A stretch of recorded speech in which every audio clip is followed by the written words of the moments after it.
মাটি রে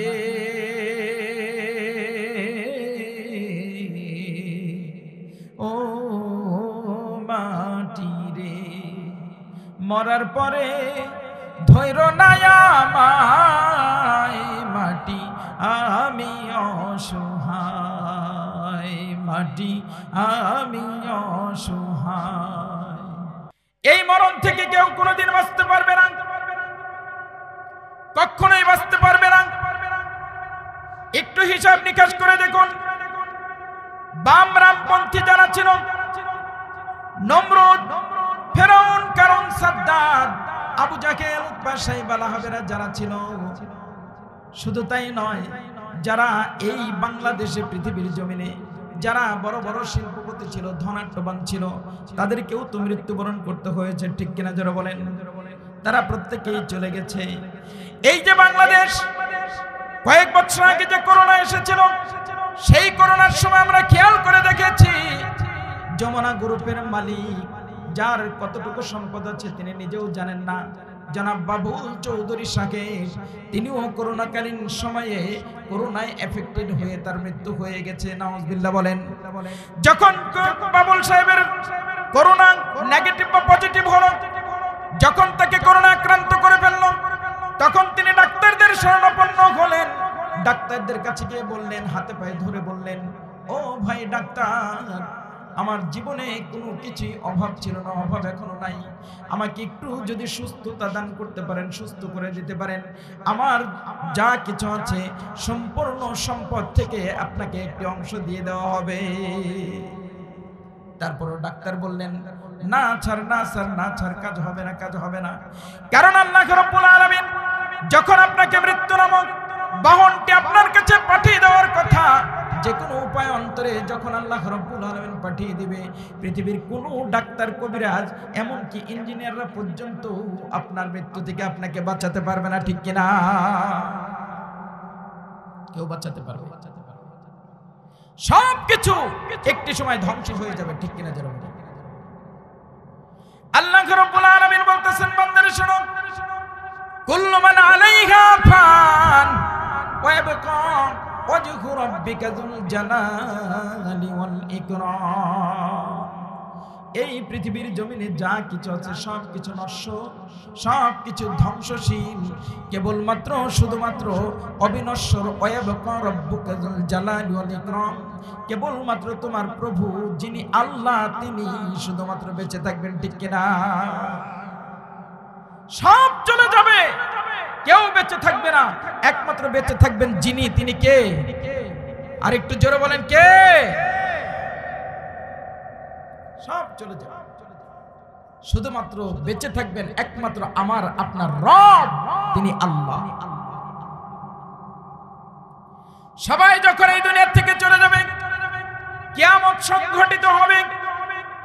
কিয়ামতের আগে এই পৃথিবীটা চূর্ণ বিচূর্ণ হয়ে যাবে, এই পৃথিবীর জমিন আর কেউ থাকবে না, কেউ থাকবে না, একমাত্র যিনি বেঁচে থাকবেন তিনি আল্লাহ। একটু সবাই জোরে সোরে বলুন, আল্লাহ। একমাত্র আল্লাহ বেঁচে থাকবেন, আর কেউ থাকবেন? কেউ থাকবেন। এই দুনিয়ার থেকে আমরা যখন চলে যাব, তখন আমাদের সাথে শুধুমাত্র 3 টুকরা বা 5 টুকরা কাফনের কাপড়টাই চলে যাবে, ঠিক কিনা? আর কিছু যাবে? জোরে বলেন, আর কিছু যাবে? ওই কাফনের টুকরোটুই আমার আপন, আর মাটির ওই 3.5 হাত গর্তটুকুই আমার জন্য আপন হয়ে দাঁড়াবে। ওখানে কোনো লাইটের আলো থাকবে? কোনো ফ্যানের বাতাস থাকবে? কিচ্ছু থাকবে। কাফন আমার আপন, কবর আমার ঘাটি, ওই কবরে যেতে হবে, রবে না কেউ সাথী, ঠিক কিনা? যারা বলেন ঠিক কিনা? কোন সাথী সঙ্গী থাকবে?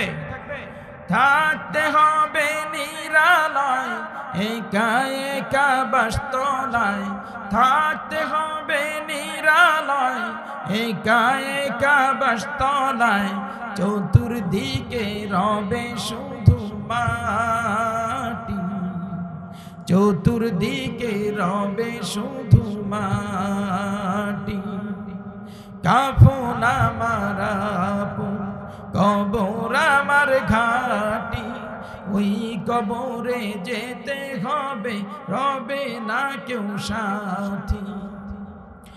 3.5 হাত মাটির ঘর, কারো আপন কারো পর, কারো হবে ফুলেরই বাগান, কারো বা হবে জাহান্নাম। 3.5 হাত মাটির ঘর, কারো আপন কারো পর, কারো হবে ফুলেরই বাগান, কারো বা হবে জাহান্নাম। সেদিন তোমার আমলনামা হবে ঘরের বাটি, সেদিন তোমার আমলনামা হবে ঘরের বাটি। চতুর্দিকে রবে শুধু মাটি, চতুর্দিকে রবে শুধু মাটি। কাফন আমার আপন, কবর আমার ঘাটি, ওই কবরে যেতে হবে, রবে না কেউ সাথী। ঠিক কিনা? মুনকার নাকির আসিবে, সুয়াল জবাব করিবে, না পারিলে সুয়ালের জবাব শুরু হবে কবরে রাজা। মুনকার নাকির আসিবে, সুয়াল জবাব করিবে, না পারিলে সুয়ালের জবাব শুরু হবে কবরে রাজা। সেদিন তোমার আমলনামা হবে চিরসাথী, সেদিন তোমার আমলনামা হবে চিরসাথী। চতুর্দিকে রবে শুধু মাটি, চতুর্দিকে রবে শুধু মাটি। কাফন আমার আপন, কবর। আল্লাহ রাব্বুল আলামিন বলতেছেন, বান্দারে শোনো, তোমরা এই দুনিয়ার জমিনে যখন কোনো বিপদগ্রস্ত, যখন কোথায় গিয়ে তোমরা বিপদে পড়ো, তখনও আমি আল্লাহ রাব্বুল আলামিনকে যদি স্মরণ করো, আমি আল্লাহ তোমার ওই স্মরণের সময়, বিপদের সময় আমি আল্লাহ সারা দিব। সুবহানাল্লাহ। এজন্য সদা সর্বদাই দেখা যায় আমরা যখন বিপদগ্রস্ত হই, আমরা যখন বিপদগ্রস্ত হই, তখন আল্লাহ রাব্বুল আলামিনের কাছে যাই। একদম চূড়ান্ত পর্যায়ের যখন বিপদে পড়ে যাই, ছোট্ট থেকে বড় পর্যন্ত যখন পড়ে যাই, তখন আমরা কাকে ডাকি? জোরে বলেন, কাকে ডাকি? তোমার যখন সন্তান হয় না, তুমি যখন নিঃসন্তান দম্পতি অবস্থায় থাকো, তখন আল্লাহ রাব্বুল আলামিনকে ডাকো। তুমি যখন কোনো বিপদগ্রস্ত থাকো, তখনও তুমি আল্লাহ রাব্বুল আলামিনকে ডাকো। তোমার রিজিকের অভাবে পড়েছো, তখন তুমি আল্লাহকে ডাকো।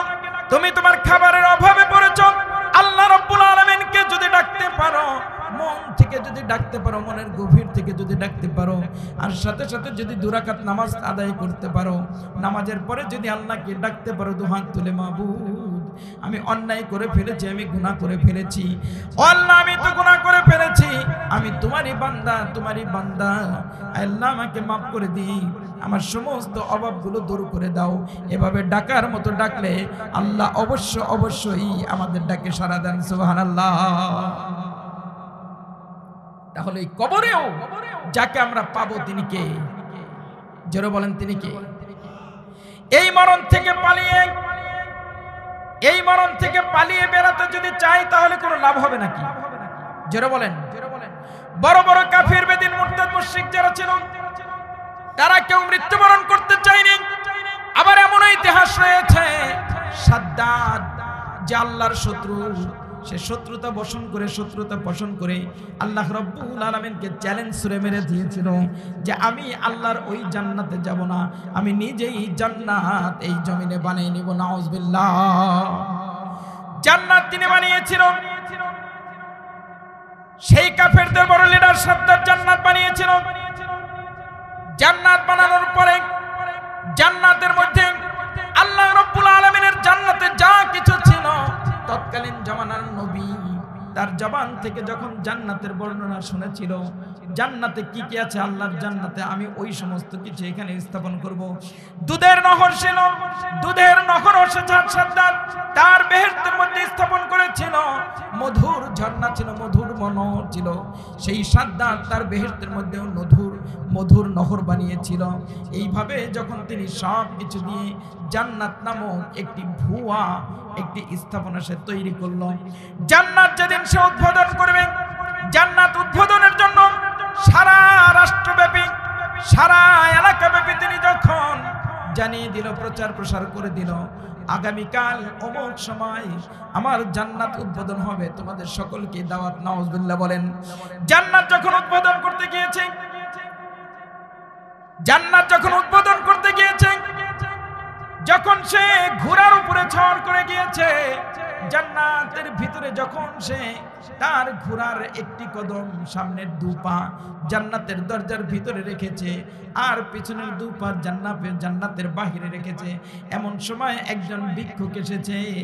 এমন সময় একজন ভিক্ষুকের রূপ ধারণ করে এসেছে, যিনি মওত যিনি নির্ধারণ করেন, সেই আজরাইল আলাইহিস সালাতু ওয়াস সালাম ফকিরের বেশ ধারণ করে যখন কিনা সাদ্দাতের ঘোড়ার লাগামটা খপ করে টেনে ধরেছেন, তখন সাদ্দাত তাকে জিজ্ঞেস করতেছে, এই ফকির তুমি কে?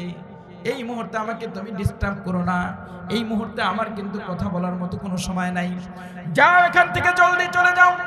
সর্বোচ্চ তার শরীরের সমস্ত শক্তিটাকে উজাড় করে দিয়ে, ধমক দিয়ে যখন কিনা আজরাইল আলাইহিস সালাতু ওয়াস সালামকে বলতে বাধ্য হলো, এই ফকির চলে যাও, চলে যাও, দূর হয়ে যাও, সাউকান সাউকান, দূর হয়ে যাও, কারণ এখন কোনো ফকির ফাট্টার সাথে আমার কথা বলার মতো সময় নাই, কারণ আমি এখন আমার জান্নাত উদ্বোধন করব। নাউজুবিল্লাহ। তখন সেই ফকির তার ঘোড়ার লাগামটা ধরে ওই সাদ্দাতকে বলতেছে, এই সাদ্দাত, এই বাদশা, শোনো, তোমার কানে কানে একটু কথা আছে। যখন কিনা তার কাঁধ বা কানটাকে যখন ঘোড়ার সামনে একটু নয়ে দিয়েছে ওই ফকিরের কথা শোনার জন্য, ফকির তখন তার ঘোড়ার লাগামটা ধরে আস্তে আস্তে কানে কানে বলতেছে, আমি দুনিয়াবি কোনো ফকির নই, আমি হচ্ছি মালাকুল মউত আজরাইল। আল্লাহু আকবার বলেন।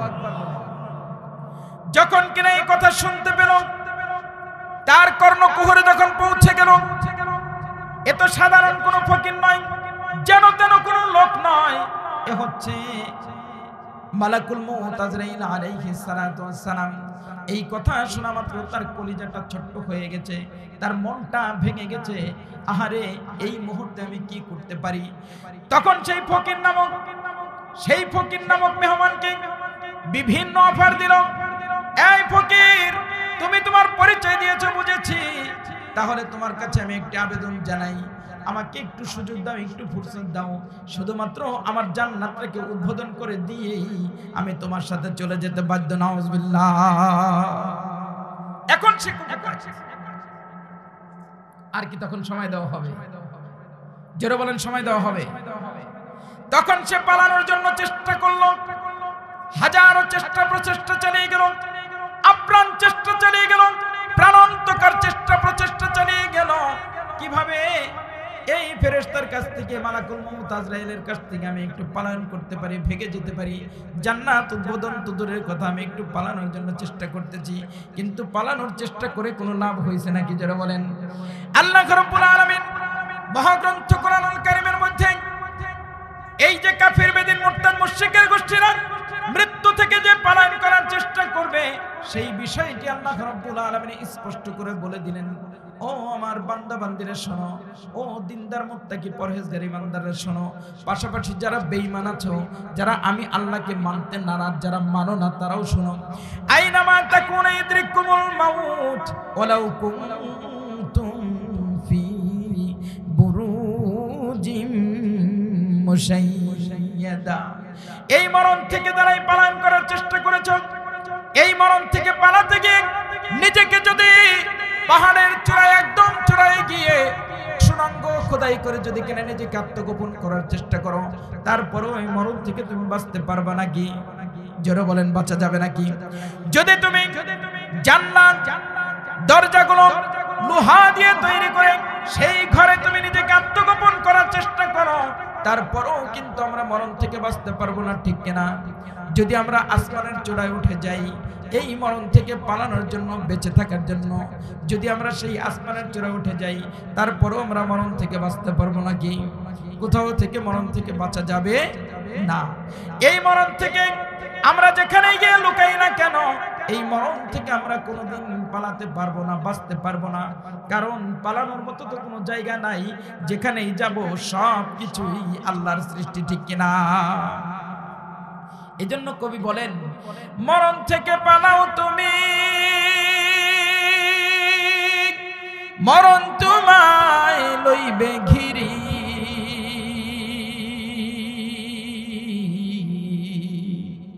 যদিও সুদূর আকাশ পানে লুকাও সে ঠায় লাগিয়ে সিঁড়ি, যদিও সুদূর আকাশ পানে লুকাও সে ঠায় লাগিয়ে সিঁড়ি। এ মহারোগের চিকিৎসক নাই, নাই কৌশলে ধরাতে, খুঁজিয়া কাতর হইলে কি হবে, পারিবে না তাহাই রুখিতে, খুঁজিয়া পাগল হইলে কি হবে, পারিবে না তাহাই ফিরাতে। পারা যাবে? এই মরণ থেকে কি বাঁচা যাবে? আল্লাহ রাব্বুল আলামিন বলতেছেন, শুনো, এই পৃথিবীর জমিনে মানুষ হচ্ছে দুই প্রকার। কয় প্রকার? জোরে বলতে হবে একটু, কয় প্রকার? এক প্রকার মৃত্যুটাকে আলিঙ্গন করে নিতে চায়, মরতে রাজি। কারণ একটু আগেই বলেছি, মরলেই পুরস্কার আমাদেরকে দিবেন কে? আমাদেরকে জান্নাত দিবেন কে? আরেকটি প্রকার আছে, তারা মরতে রাজি নয়, মৌত দেখে তারা ভয় পায়, ঠিক কিনা? যারা বলে কেন ভয় পায়? মরণ দেখে এই জন্য ভয় পায়। ধরে নেন আপনার দুইজন সন্তান বিদেশ চলে গেছে, এক সন্তান গিয়েছে, একজন ছেলে গিয়েছে ও নিজের টাকা পয়সা খরচ করে, আর এক ছেলে গিয়েছে ও অর্থ করে এখান থেকে হাওলাত করে কিস্তি তুলে বা লোন তুলে। আচ্ছা বলেন তো, যেই ছেলে নিজের অর্থ করে ব্যয় করে গেছে, ও বিদেশ থেকে দেশে আসতে কি কোনো ভয় লাগবে? জোরে বলেন। কিন্তু যেই ছেলে বিদেশে গেছে মানুষের কাছ থেকে ধার দেনা করে, প্রতিদিন রাতে গিয়ে আপনাকে এসে ডিস্টার্ব করতেছে, ওর স্ত্রীকে এসে ডিস্টার্ব করতেছে, কেউ এসে বলে যে ঘরের দরজা নিয়ে যাব, কেউ এসে বলতেছে ঘরের চালগুলো খুলে নিয়ে যাব। এই খবর যখন ওই ছেলের কাছে যায়, কারণ ও তো বিদেশ গিয়ে ভালো কামাতে পারেনি, তাহলে ওর দেশে আসতে কি হাসি মুখে আসতে পারবে না ভয় লাগবে? জোরে বলেন, ভয় লাগবে কিনা? ঠিক তদ্রূপ ভাবে যারা এই পৃথিবীর জমিনে আসার পর যারা নামাজ, রোজা, হজ, যাকাত টোটালটাই পালন করেছে, তাদের জন্য মরতে কোনো ভয় আছে? আর যারা নামাজ, রোজা, হজ, যাকাত পালন করেনি, আল্লাহ এবং আল্লাহর রাসূলকে যারা মানেনি, ওদের মরতে ভয় আছে, ঠিক কিনা? জোরে বলেন। কারণ ওরা জানে যে আমাদের শেষ নিঃশ্বাস ত্যাগ হওয়া মাত্রই আমাদেরকে কবরে নিয়ে যাওয়া হবে, আর কবরে যাওয়া মাত্রই ফেরেশতারা আমাদেরকে আযাব আর শাস্তির রোশনালে ফেলবে, ঠিক কিনা? জোরে বলেন। এজন্য একটি শ্রেণী আছে, তারা মরতে চায় না। আল্লাহ রাব্বুল আলামিন বলতেছেন, বান্দারে শোনো, একটু আগেই তো বললাম, মরণ থেকে পালাতে গিয়ে হাজারো প্রাণ চেষ্টা যদি তুমি করতে থাকো, প্রাণান্তকার চেষ্টা যদি কিনা তুমি করে থাকো, তারপরেও তুমি মরণ থেকে বাঁচতে পারবে না, ঠিক কিনা? যারা বলেন। শুধু তাই নয়, শুধু তাই নয়, শুধু তাই নয়, বান্দারে শোনো, যারা মরণ থেকে বাঁচতে চায় ওদের জন্য আমি কড়া একটি বার্তা দিয়ে দিলাম। মহাগ্রন্থ কুরআনুল কারীমে আল্লাহ রাব্বুল আলামিন বলতেছেন, কুল ইন্নাল মাউতাল্লাযী তাফিররুনা মিনহু ফাইন্নাহু মুলাকীকুম সুম্মা তুরাদ্দুনা ইলা আলিমিল গায়বি ওয়াশ শাহাদাতি ফায়ুনাব্বিউকুম বিমা কুনতুম তা'মালুন। কুল, ও নবী আপনি বলে দিন, ইন্নাল মাউতাল্লাযী তাফিররুনা মিনহু, ওই সমস্ত বান্দাবান্দীদেরকে বলে দেন যারা মৃত্যু দেখে পলায়ন করতে চায়, ভেগে বেরাইতে চায়, তাদেরকে স্পষ্ট করে বলে দেন, তাফিররুনা মিনহু ফাইন্নাহু মুলাকীকুম। যারা মৃত্যু দেখে পলায়ন করতে চায়, নিজেদেরকে আত্মগোপন করতে চায়, তাদেরকে স্পষ্ট করে বলে দেন, ফাইন্নাহু মুলাকীকুম, যারা মৃত্যু দেখে পলায়ন করে তাদেরকে আপনি স্পষ্ট করে বলে দেন অবশ্যই মালাকুল মউত আজরাইল তাদের সাথে মোলাকাত করবে। সুবহানাল্লাহ। মোলাকাত কি জিনিস? প্রশ্ন হলো যে হুজুর মোলাকাত কি জিনিস? আমরা জেনে থাকি যে একজন মুসলমান আর একজন মুসলমানের সাথে দেখা হলে আমরা আগে কি দেই? জোরে বলেন। সালাম দেওয়ার পরে যদি সুযোগ থাকে তাহলে অবশ্যই আমরা মুসাফা করি, ঠিক কিনা? এই মুসাফা করার পরে আমরা একে অপরের বুকে জড়িয়ে ধরি, এটাকে বলা হয় মুলাকাত বা মুআনাকাত, ঠিক কিনা? এই জন্য আল্লাহ রাব্বুল আলামিন এই দুষ্কৃতিকারীদের জন্য মুলাকাত শব্দটি ব্যবহার করলেন। মুলাকাত শব্দটি এর জন্য ব্যবহার করলেন, এই মুলাকাতের ব্যাপারে তাফসীর গ্রন্থে এসেছে সূরা নাজিআতের প্রথম আয়াতগুলোতে আল্লাহ রাব্বুল আলামিন খুলে স্পষ্ট করে বলে দিলেন, যারা মৃত্যু দেখে পলায়ন করতে চায় ওদের জন্য স্পষ্ট করে বলে দিলেন, ওয়ান্নাজিআতি গরকান ওয়ান্নাশিতাতি নাশতা। ও নাফরমান বেদিন মুরতাদ মুশরিকের গোষ্ঠীরা শুনে রাখো, তোমরা যারা মৃত্যু দেখে পলায়ন করতেছো, মালাইকা ফেরেশতা যখন মালাকুল মউত আজরাইল আলাইহিস সালাতু ওয়াস সালাম তোমাদের জানটাকে কবজ করার জন্য যাবে, কেমনি ভাবে কবজ করবে, কিভাবে কবজ করবে শোনো। আমি হযরতে মালাকুল মউত আজরাইল আলাইহিস সালাতু ওয়াস সালামকে নির্দেশ দিয়েছি, যারা মৃত্যু দেখে পলায়ন করতে চাও ওদের জানটা যখন কবজ করার সময় হবে তখন ফেরেশতা আজরাইল আলাইহিস সালাতু ওয়াস সালাম তার হাতটাকে, কুদরতি হাতটাকে, তাদের রূহটাকে কবজ করার জন্য এমন ভাবে ঢুকিয়ে দিবে, টাস টাস করে 32টি রগ ছিঁড়ে আলাদা হয়ে যাবে। নাউজুবিল্লাহ। ওয়ান্নাজিআতি গরকা। আমরা ছোটবেলায় শালুক তুলতাম না? শালুক কিভাবে তুলতাম? ওই শালুকের যে পাতা পানির উপরে ভেসে থাকে, ওই শালুকের পাতাটা ধরে নিচ থেকে যে শালুক থাকে মাটির নিচে, ওইটি কোঠান ধরে ওইটা ধরে আমরা সোজা নিচ দিকে যেতাম, ঠিক কিনা? তো আজরাইল আলাইহিস সালাতু ওয়াস সালাম গুনাহগারদের রূহ বের হতে চাবে না। ওই যে আমরা যেভাবে শালুক তুলতাম, আল্লাহ তাআলা ওই দৃষ্টি কোন থেকে উদাহরণ দিয়ে বলতেছেন, বান্দা ও নাফরমান, তোর জানটাকে ঠিক ওইভাবেই কবজ করা হবে। হযরতে মালাকুল মউত আজরাইল আলাইহিস সালাতু ওয়াস সালাম যখন তাকে দেখবি তোর জানটা বের হতে চাবে না, এদিক সেদিক দৌড়াদৌড়ি করতে থাকবে, তখন আজরাইল আলাইহিস সালাতু ওয়াস সালাম তার হাতটাকে, কুদরতি হাতটাকে তোর ভিতরে ঢুকিয়ে দিয়ে তোর জানটাকে খপ করে তুলে নিয়ে আসবে। নাউজুবিল্লাহ। এজন্য আল্লাহ রাব্বুল আলামিন বলতেছেন, বান্দারে শোন, তোরা যারা মৃত্যু দেখে ভয় পাস, যারা মৃত্যুবরণ করতে চাস না, মৃত্যুটাকে যারা সাদরে আলিঙ্গন করতে চাস না, ভালো করে মনে রাখবি তোর এই মৃত্যু থেকে ভেগে বেরোয় কোনো লাভ হবে না। এই জন্য আল্লাহ রাব্বুল আলামিন বলতেছেন, ফা ইন্নাহু মুলাকিকুম।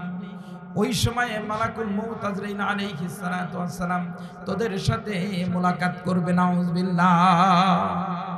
মুলাকাত করবে, তার মানে মুলাকাত যখন আমরা করি একে অপরের বুক একজনের সাথে আরেকজনের লেগে যায়, ঠিক কিনা? যখন নাফরমানদের জানটাকে কবজ করার জন্য মালাকুল মউত আজরাইল আলাইহিস সালাতু ওয়াস সালাম যখন নাফরমানের কাছে আসবেন, তখন নাফরমান আজরাইল আলাইহিস সালাতু ওয়াস সালামকে দেখা মাত্র তার জানটা এদিক সেদিক দৌড়াদৌড়ি করতে থাকবে, এদিক সেদিক দৌড়াদৌড়ি করতে থাকবে, জানটা তখন বের হইতে যাবে না। এজন্য আল্লাহ রাব্বুল আলামিন বলতেছেন, ফা ইন্নাহু মুলাকিকুম। ওই জানটাকে বের করার জন্য হযরতে আজরাইল আলাইহিস সালাতু ওয়াস সালাম তোমরা যেমনি ভাবে মুলাকাত করো, তার হাতটাকে তার বুকের সাথে ওভাবে মিশিয়ে দিবে। নাউজুবিল্লাহ। এভাবে মিশিয়ে দিবে। জানটা দৌড়াদৌড়ি করবে, কখনো মাথার কাছে চলে যাবে। হযরতে আজরাইল আলাইহিস সালাতু ওয়াস সালামকে দেখার পর গুনাহগারদের জানটা কখনো বা কোমরের দিকে যাবে, কখনো আবার পায়ের দিকে যাবে। দৌড়াদৌড়ি করে কোনো লাভ হবে না, উপরন্তর শাস্তিটা কিন্তু বেড়ে যাবে গুনাহগারদের। মালাকুল মউত আজরাইল আলাইহিস সালাতু ওয়াস সালাম যখন জানটাকে বের করবে, গুনাহগার যারা আছেন, নাফরমান যারা আছে, বেদিন বদ্দিন যারা আছে, যারা বেনামাজি, যারা রোজা রাখে না, হজ করে না, যাকাত প্রদান করে না, সামর্থ্য থাকা সত্ত্বেও যারা হজ করে না, ওদের জানটাকে যখন ফেরেশতা জিবরাইল আজরাইল আলাইহিস সালাতু ওয়াস সালাম বের করবেন, তখন কিন্তু অনেক কঠিন তাকে শাস্তি দিতে দিতে বের করবে। নাউজুবিল্লাহ। কেমন শাস্তি দিয়ে বের করবেন? যখন হযরত আজরাইল আলাইহিস সালাতু ওয়াস সালাম মালাকুল মউত যখন তার জানটাকে বের করার জন্য চেষ্টা চালিয়ে যাবেন, তখন তার পায়ের দিক থেকে তাকে আঘাত করতে করতে, যখন গুনাহগারদের রূহটা আঘাত করতে করতে এই গিরু পর্যন্ত আসবে, তখন কিছুক্ষণ তিনি থেমে যাবেন। থেমে গিয়ে একটু শাস্তিটা যেন বেড়ে যায়, এজন্য তিনি তখন ওখানে গিয়ে থমকৃত হবেন। আবার কিছুক্ষণ পর তিনি পিটাতে থাকবেন, শাস্তি দিতে থাকবেন, আযাব দিতে থাকবেন। এরপরে শাস্তি দিতে দিতে পিটাতে পিটাতে তখন তার জানটাকে কোমর পর্যন্ত আনবেন। কোমর পর্যন্ত আনার পর কিছুক্ষণ তিনি স্থির হয়ে যাবেন, যেন গুনাহগার এখানেই কিছুক্ষণ শাস্তি পেয়ে যায়। যখন এইভাবে শাস্তি প্রদান করা হবে, কিছুক্ষণ পর তার জানটাকে যখন বুক পর্যন্ত নিয়ে আসা হবে, তখন আবার তাকে শাস্তি দিতে দিতে চিপড়াতে চিপড়াতে তার বুক পর্যন্ত আনার পরে ওখানেও কিছুক্ষণ পর তিনি স্থির হয়ে যাবেন, যেন গুনাহগার একটু শাস্তি বেশি পায়। চিৎকার দিয়ে বলি নাউজুবিল্লাহ, আর একটু জোরে বলি নাউজুবিল্লাহ। গুনাহগারের জানটা যখন বুক পর্যন্ত এসে যায়, তার কলিজা পর্যন্ত এসে যায়, এরপরে আবার যখন তাকে আঘাত করতে থাকে, আঘাতের একটি পর্যায়ে গিয়ে যখন গুনাহগার রূহটা গলা পর্যন্ত এসে যায়, তখন গুনাহগারদের চোখ মুখ সব কিছু উল্টিয়ে যায়। এমতো অবস্থায় আজরাইল আলাইহিস সালাতু ওয়াস সালাম তার জানটাকে আস্তে আস্তে শাস্তি দিতে দিতে বের করে নিয়ে যান। চিৎকার দিয়ে বলি নাউজুবিল্লাহ। গুনাহগারদের রূহটা এইভাবে বের করে, শাস্তি দিয়ে বের করে। একটু জিকির করি লা ইলাহা লা ইলাহা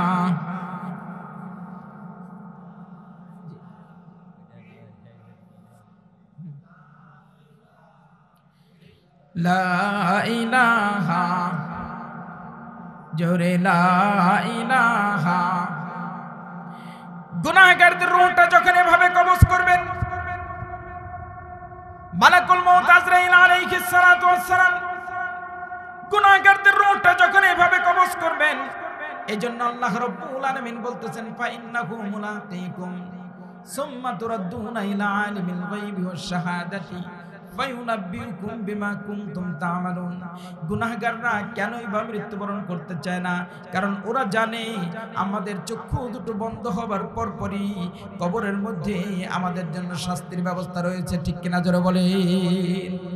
এজন্য তারা মওতটা পছন্দ করেন না, মৃত্যুবরণ করতে চায় না।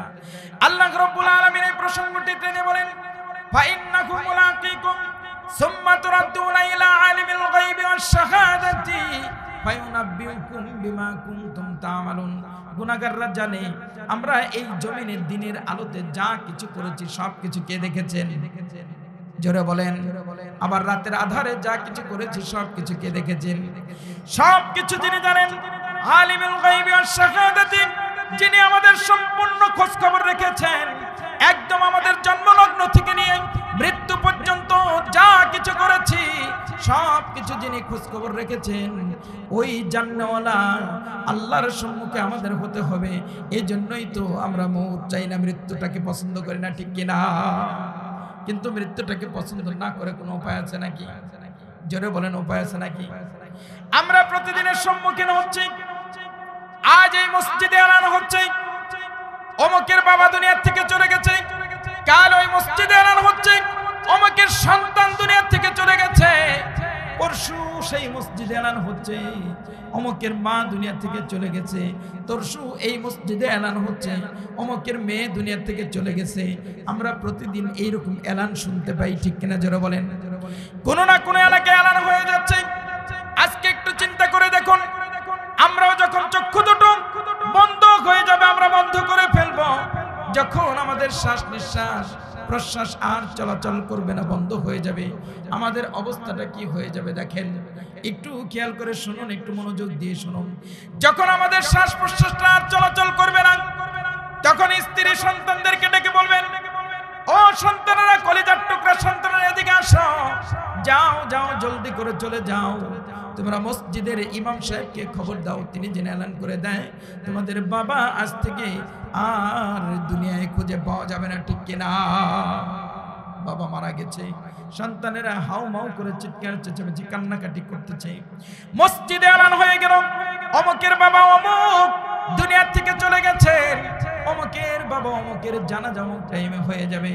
আপনাকে গরম পানি দিয়ে, বড়ই পাতার গরম পানি দিয়ে গোসল আদি করিয়ে কাফনের কাপড়ে যখন প্যাকেট করানো হয়ে গেছে, আপনাকে যখন আপনার অসংখ্য অগণিত আত্মীয় স্বজন আপনাকে টান টান করে সামনে শোয়ে যখন তারা প্রত্যেকেই নামাজে দাঁড়িয়ে যাবেন, বিশ্বনবী সাল্লাল্লাহু আলাইহি ওয়াসাল্লাম এই সময়টার জন্য বারবার তাকে দিয়ে বলতেছেন, সাল্লু ক্বাবলান তুসাল্লা আলাইহি।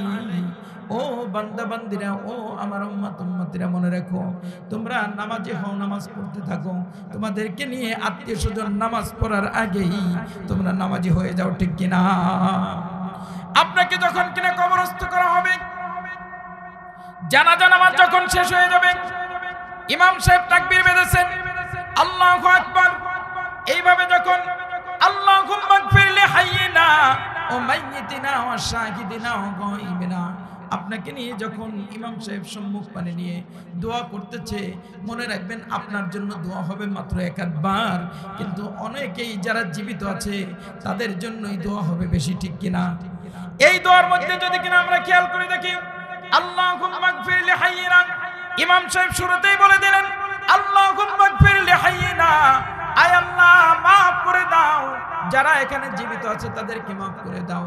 আল্লাহুম্মা গফির লি হাইয়িনা ওয়া মাইয়িতিনা, যেই মৃত ব্যক্তিকে আমরা সামনে রেখেছি তাকেও তুমি মাফ করে দাও। ও গায়িবিনা, যারা গায়েব হয়ে গেছে তাদেরকে তুমি মাফ করে দাও। ও শাহিদিনা, যারা শাহাদাত বরণ করেছে তোমার রাস্তায় তাদেরকে তুমি মাফ করে দাও।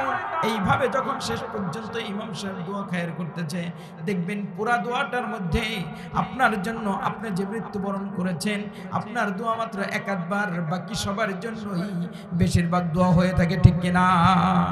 এই জন্য আমার আপনার দোয়া করার মতো তেমন কোনো লোক থাকবে না। এই জন্য আজ থেকে আমাদেরকে নামাজ পড়তে হবে, ঠিক কিনা? জোরে বলেন। হযরতে ফাতেমা রাদিয়াল্লাহু তাআলা আনহা, যিনি আল্লাহর নবীর একদম আদরের কলিজার টুকরা সন্তান মেয়ে, তার যখন মৃত্যু হয়ে গেল, সাহাবায়ে কেরামগণ বেকরার হয়ে গেছেন। সাহাবায়ে কেরামগণ তারা অনেকেই কান্নাকাটি করতেছেন, আল্লাহর নবীর মেয়ে চলে গেছেন, কিছুদিন আগেই তো আল্লাহর নবী দুনিয়া থেকে চলে গেছেন, এখন তার মেয়েও চলে গেল, তার সন্তানদের কি অবস্থা হবে, তার পরিবারের কি অবস্থা হবে? হযরত আবু যর গিফারী রাদিয়াল্লাহু তাআলা আনহু যখন ফাতেমা রাদিয়াল্লাহু তাআলা আনহাকে কবরস্থ করার জন্য নিয়ে গেলেন, মাদফন করার জন্য নিয়ে গেলেন, কবরে নামানো মাত্রই হযরত আবু যর গিফারী রাদিয়াল্লাহু তাআলা আনহু কবরের মাটিকে প্রশ্ন করে বলতেছেন, ও কবরের মাটি, সাবধান সাবধান, বেয়াদবি করিস না, কারণ তোর মধ্যে আজকে কাকে রাখা হচ্ছে জানিস নাকি? কবর থেকে কোনো জবাব আসে না। হযরত আবু যর গিফারী রাদিয়াল্লাহু তাআলা আনহু নিজেই কবরের মাটিকে ডেকে বলতেছেন, ও কবরের মাটি শোনো, তোমার ভিতরে যারা জান্নাতের যুবকদের যারা সর্দার হবে, হযরতে হাসান হুসাইন রাদিয়াল্লাহু তাআলা আনহুর মাকে তোর ভিতরে রাখা হচ্ছে। কবর সাবধান, বেয়াদবি করিস না, ও কবর সাবধান, কোনো প্রকার বেয়াদবি করিস না। কবর থেকে কোনো জবাব আসতেছে না। কবরকে আবার ডেকে বলতেছেন, কবর তোর ভিতরে কাকে রাখা হচ্ছে জানিস নাকি? কবর থেকে কোনো জবাব আসে না। তখন হযরত আবু যর গিফারী রাদিয়াল্লাহু তাআলা আনহু কবরের মাটিকে ডেকে বলতেছেন, কবরের মাটি রে শোন, তোর ভিতরে জিন্নুরাইন হযরত আলী রাদিয়াল্লাহু তাআলা আনহুর স্ত্রীকে তোর ভিতরে আজকে মাদফন করা হচ্ছে। ও কবর সাবধান, কোনো প্রকার বেয়াদবি করিস না। কবর থেকে কোনো জবাব আসে না। কবরকে আবার উচ্চ আওয়াজে ডেকে বলে, কবর সাবধান সাবধান, ও কবর সাবধান, তোর মধ্যে আজকে কাকে রাখা হচ্ছে জানিস নি? যিনি জান্নাতি যুবকীদের, যিনি জান্নাতি যুবতীদের সর্দারিনী হবেন, হযরতে ফাতেমা রাদিয়াল্লাহু তাআলা আনহা, তোর মধ্যে আজকে তাকেই কিন্তু রাখা হচ্ছে। কবর সাবধান, কবর মাটি, বেয়াদবি করিস না। কবর থেকে কোনো প্রকার জবাব আসতেছে না। শেষ পর্যন্ত হযরতে আবু যর গিফারী রাদিয়াল্লাহু তাআলা আনহু বলতে বাধ্য হলেন, ও কবরের মাটি, শুনে রাখো তোমার মধ্যে আজকে কাকে রাখা হচ্ছে, যাকে সৃষ্টি না করলে আসমান জমিন জান্নাত জাহান্নাম কুল কায়নাত এবং কবরের মাটি তুমিও সৃষ্টি করতে না। সেই নবী মুহাম্মদুর রাসূলুল্লাহ সাল্লাল্লাহু আলাইহি ওয়াসাল্লামের কন্যা ফাতেমা রাদিয়াল্লাহু তাআলা আনহাকে তোর ভিতরে রাখা হচ্ছে, সাবধান কবর বেদবি করিস না। কবরের পরে আল্লাহ রাব্বুল আলামিনকে ডেকে বলেন, মাহবুব তোমার আবু জার গিফারি এতগুলো প্রশ্ন করলো, একটি প্রশ্নের জবাব আমি দিতে পারলাম না। আমার জবানটাকে যদি খুলে দিতা, তোমার আবু জার তোমার বান্দাকে আমি একটি মাত্র উত্তর প্রদান করতাম। সঙ্গে সঙ্গে কবরের জবান আল্লাহ তাআলা খুলে দিলেন, সুবহানাল্লাহ। কবর ডেকে বলতেছেন, ও আবু জার গিফারি শুনো শুনো শুনো, আমি হাসান হুসাইনের মাকে চিনি না, আমি আলী রাদিয়াল্লাহু তাআলা আনহুর স্ত্রীকে চিনি না, আমি ফাতেমা রাদিয়াল্লাহু তাআলা আনহাকে চিনি না, আমি আল্লাহর নবীর কন্যা ফাতেমাকে চিনি না। আমার ভিতরে যারা ভালো আমল নিয়ে আসতে পারবে, যারা নামাজ কালাম নিয়ে আসতে পারবে, যারা রোজা নিয়ে আসতে পারবে, সমস্ত নেক আমল যারা নিয়ে আসতে পারবে, তাদেরকেই একমাত্র আমি চিনি, তাছাড়া আর কাউকেই আমি কবর চিনি না। সুবহানাল্লাহ, কাউকেই কবর চিনি না।